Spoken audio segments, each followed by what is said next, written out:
So the president seems to be too comfortable with Putin, who definitely cheats in his elections, telling him how to rig elections. I'm sorry, how to fix the elections.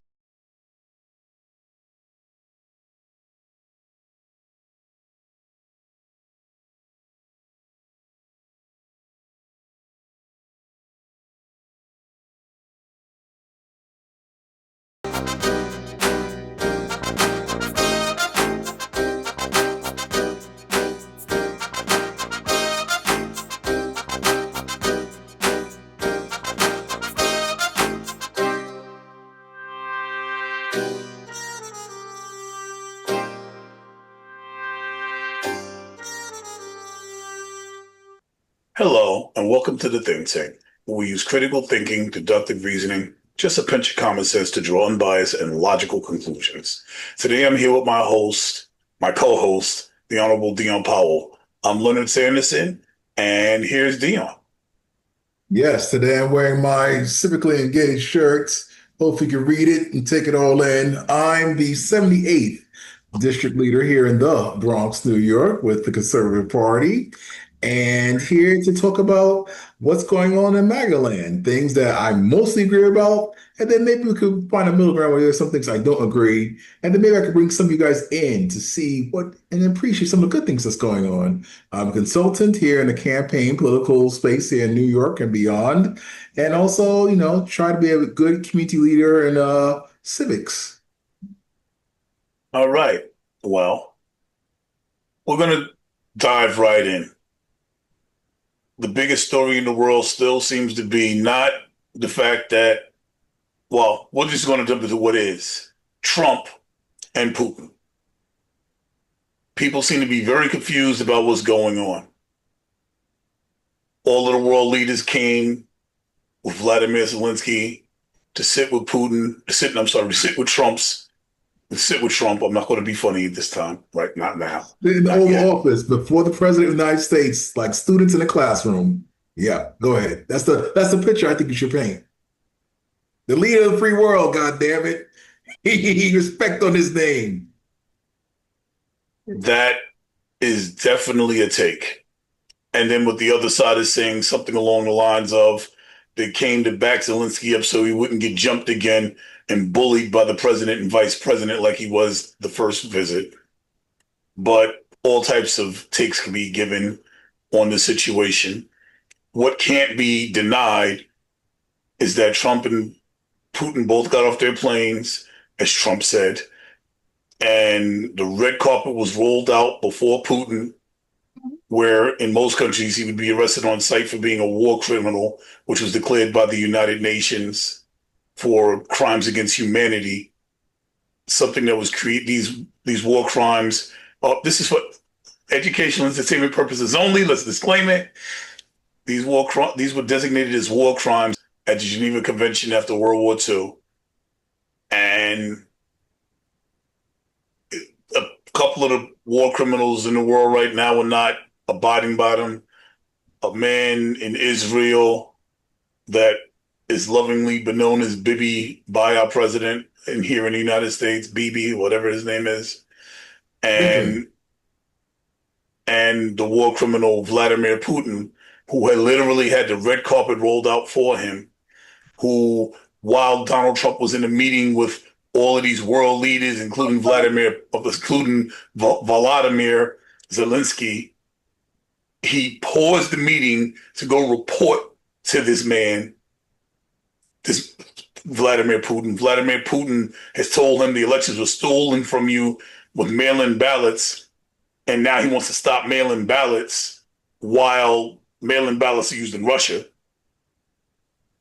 What else is going on that's just pretty scary with these two? Oh, he's been invited to the next big event going on, something about an Olympics or something like that, where he's a war criminal and shouldn't be stepping into other countries without getting arrested, while all the countries are gathering around to celebrate something that represents world peace. He's been invited by the president to come and join. It just goes on and on and on. And I'm struggling to understand how MAGA could support Donald Trump. I mean, the history of Vladimir Putin is he's invaded countries before. He's committed war crimes before. He's tried to take countries from before. He's done a lot of things that he's killed a lot of people. And Donald Trump was like, I don't know what happened to him. He used to be I don't understand him. He's killing people. Like, this isn't something that, like, he's done his entire life. For the entire time he's been in office. He got in office and he stayed there by cheating in elections. And Donald Trump is like, he didn't help me cheat. He was cheating for Hillary. Came out that he was cheating for Donald Trump, obviously. And Donald Trump was like, oh, well, I had nothing to do with it. Meanwhile, you're doing everything you can to honor this war criminal in front of the US and the rest of the world as everyone's against them. So I'm struggling to understand. Maybe Dion can help me understand why MAGA would support somebody like that. Dion, what do you have on that? Well, number one, Russia doesn't always have to be our enemy. They were our greatest ally in World War II. Ever since then, in communism, they've always been the evil monster around the corner. But now with President Trump, he's actually doing the right things to try to squash things and have peace. Remember, he was the only president to go visit, North Korea, the little spaceman, Rocket Man. Remember him? These Democrats love their wars, but they complain about them later and make so much money. Trump's like, nah, we don't have to do that. Just have some peace. So with Putin again, Putin and Trump had a great working relationship during the first term, I believe. And I think Putin has a point. This mail-in ballot stuff wasn't a big deal until COVID. Some say it's the pandemic for education purposes only and parodies. That's when mail-in ballots exploded. And some argue like, hey, there was like nearly 7 million mail-in ballots that helped Joe Biden win the first time that vanished. All those 7 million, nearly 7 million votes didn't happen again for Kamala Harris than Trump, even though Trump was a bigger threat the second go around. You know what I mean? So that's why mail-in ballots are questionable. They can be compromised and tampered with theoretically. And President Putin has a point.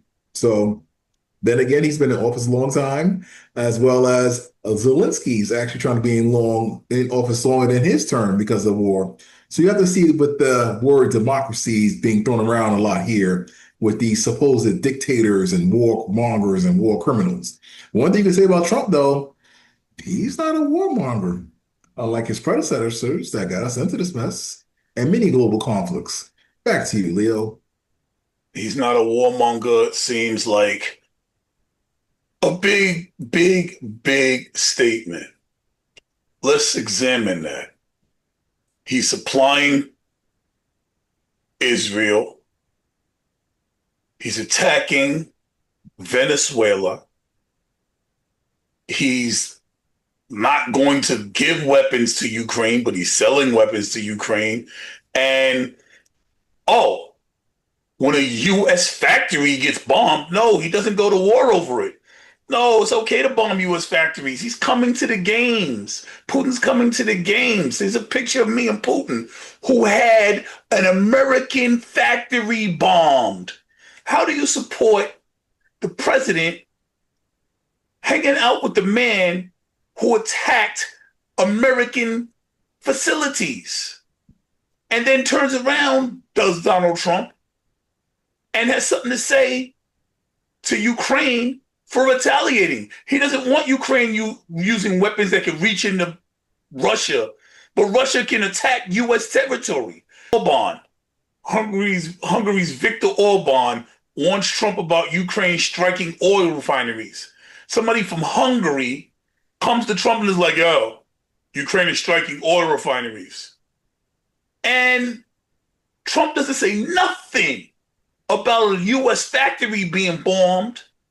U.S. employees could have been killed. He has nothing to say about that. But oh my God, you struck something in Russia, he has a problem. How do you Well, I'm just support? happy that I'm just happy the president does whatever it takes, whatever public else he has to take for peace and not to lose any American life. And no matter how much instigating and goading to drag the United States military into this conflict. So, hey, man, it's not good to be punked publicly, but President Trump, to save American lives, I say, hey, we're going to have to roll with the punches and take the L. That's what I say to that. But then again, you're the veteran, so maybe you'll tell me differently. Well, I have a thing about this.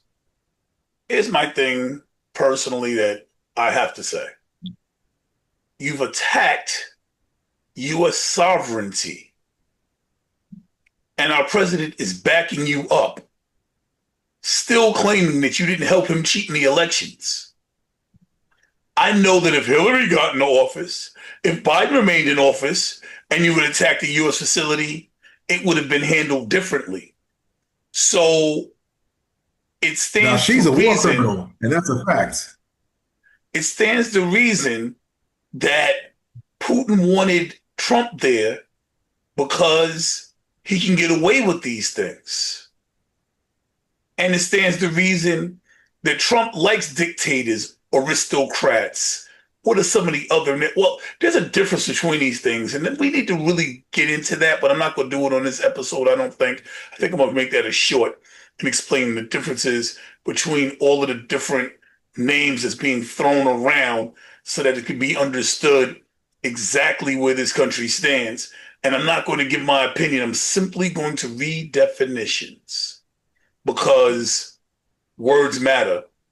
And while people on the right are like, nobody cares about the word aristocrat, I understand that y'all think that people are stupid, but I also believe that people like to be educated, people want to learn, or they wouldn't be here on this platform. So we're going to discuss these things. We're going to break them down. We're going to understand where we're at. And I'm not going to tell anybody where we're at. I'm going to simply read the definitions of the words and let people make their own minds up. But I digress. So the president seems to be too comfortable with Putin, who definitely cheats in his elections, telling him how to rig elections. I'm sorry, how to fix the elections. Because that's what President Putin did.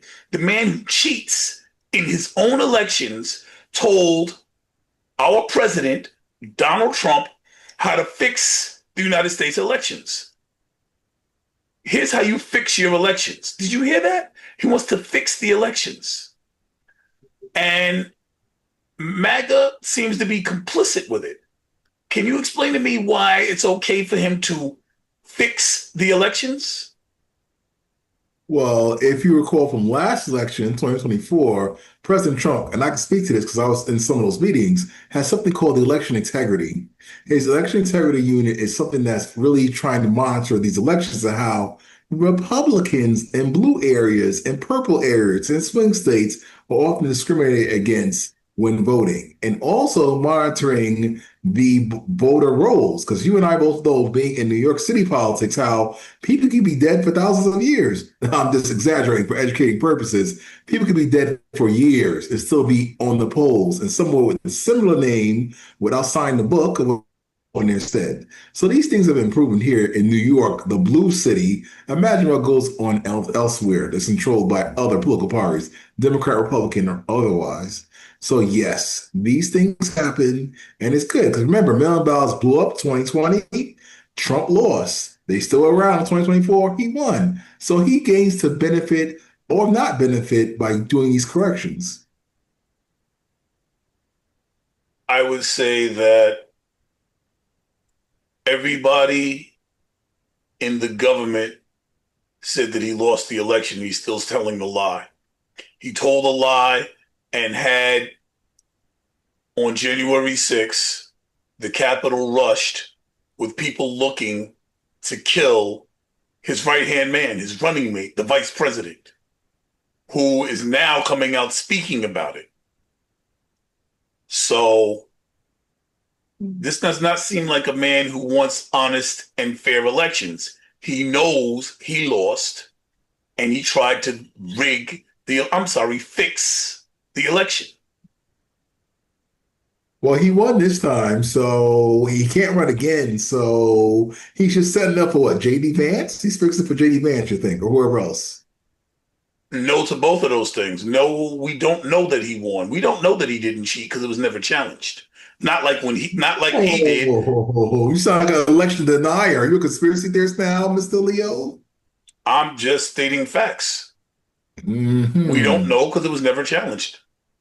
Well, we don't know And what's going to happen because it's not 2028 yet or 2027. So, we do know that he's trying to sell hats saying that Trump 2028, like he did with Trump 2024. We know that he's asked Vladimir Zelensky, so if there's a war, that means I don't have to leave office. We know that, I mean, it appears that he's looking for angles to remain in power. And on top of that, he did promise his people that they would never have to vote again. On top of that, he's trying to have the lines redrawn so that he could definitely win in something called redistricting, which is where they look at a map and they're like, oh, it's evenly drawn. Let's kind of swig the line this way and cut out these people so that their votes don't count. We know he's doing that for 100% fact. He picked up 5 extra seats in Texas.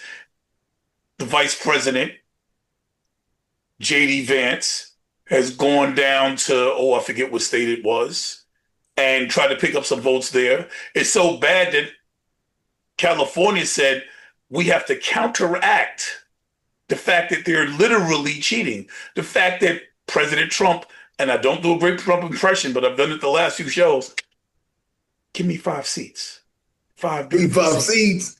Give me five seats. Oh my God. No, that's literally what he did. Well, Gavin Newsom and the rest of the gang got to get out the mustard and play catch up to this man. How about that? In the And what meantime, go ahead. and what they're doing is beautiful. Because you're right, they do got to get out their seats and play catch up to this man. So here's what they did. Because in Texas, it was just like, all right, give me 5 seats. It was very well known that Texas has been very gerrymandered for years. The Democrats have been fighting the gerrymandered lines that the Republicans have been holding for years. Donald Trump asked for more seats, and suddenly the Republicans are saying the lines are gerrymandered for the Democrats and they need more seats. And they passed a bill to give Donald Trump more seats, further gerrymandering an already gerrymandered to death state. And Gavin Newsom said, all right, enough of this. If we don't do something now, the way Donald Trump is fighting to maintain, and keep power consolidated into one seat, the executive branch, the president's seat, where he trolled wearing the, what is it called? The cap on his head with the crown. There we go. Thank you. Wearing the crown because he was King. trolling being king. And Yes. right now he's consolidating all of his power. He's making it so that nobody can beat him in an election by taking votes away. And Gavin Newsom said, enough. We have to fight back because if we don't do something, this man is really going to be king forever. He's going to be an aristocrat. An aristocrat holds inherited wealth and privilege within an oligarchy or a hereditary system, whereas a dictator is an absolute ruler who gains or maintains power through force, such as, I don't know, sending in the military, often suppressing opposition and denying civil liberties, like taking away the Voters Registration Act, I suppose. The key difference lies in the basis of power, hereditary status versus coercion. So Donald Trump, under this, is not an aristocrat because words matter. Dion, Oh God. what do you have to say about the fact that he's not an aristocrat? Does that tickle your fancy? Well, well, tickets my fancy's pink. Now, the Trump brand name, family moniker, again, Trump 2028 could be one of his children, setting up what they would call in sports or in hip hop, maybe a dynasty. You know what the dynasty is from the China? So maybe he wants to set up the whole Trump like Roosevelt, like freaking Bush. the family lineage going downwards. Understand? Like Bush. I get it. So, Like like Roosevelt. but it appears that he loves dictators. He loved Kim Jong-il. He loved Vladimir Putin. He likes dictators. And I would feel like he likes dictators because he aspires to be one.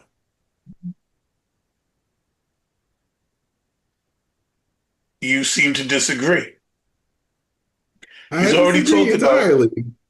He knows that he's leaving, and this he world looking at how sick he is.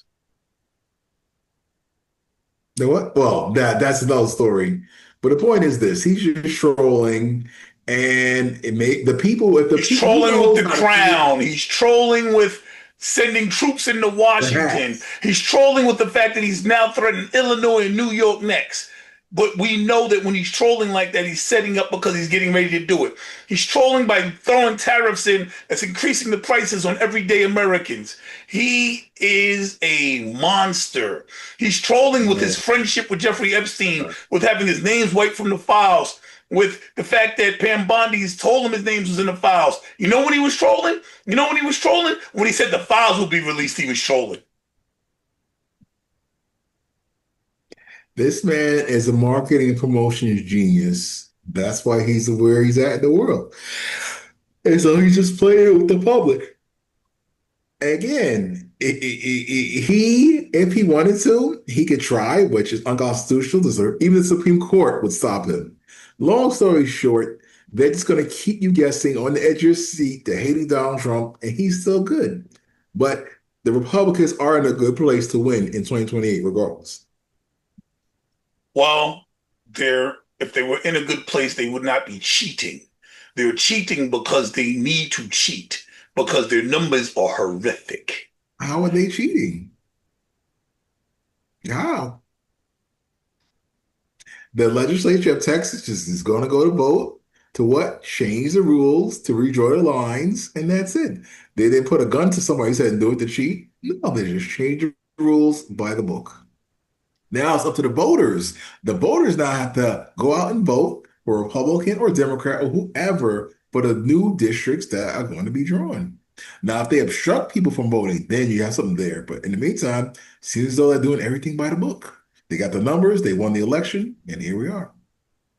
And Gavin Newsom said, we're going to do it by the book for real. We're going to let the people vote for the way the lines are, the way it should be in a democracy, even though I know it's a republic. Well, It's done that's pursuant their state constitution or whatever document that governs it. right because they're trying to do it the right way. I'm not a Gavin Newsom fan. I don't like the way he runs his state. If it comes between him and Trump, he got my vote. And that's it. We're going to have to get out of here. Thank you for coming. And if you enjoyed, please like, share, subscribe, become a part of the critical thinking community. Your support really helps for us to have these conversations. You can come in and see us every Sunday, 9 p.m.